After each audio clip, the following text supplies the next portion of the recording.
Today I'm working on an Audi A3. This is a super common thing you see. The heat shields, basically the little retainers for these heat shields, rot off. It's been happening on Volkswagens for a very, very long time. They use the same style little clips to retain the heat shields. All you do is you take the clip. They look like this.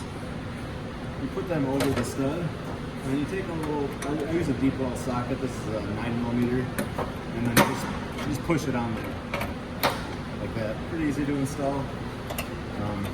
You can buy them anywhere, and yeah, that's it.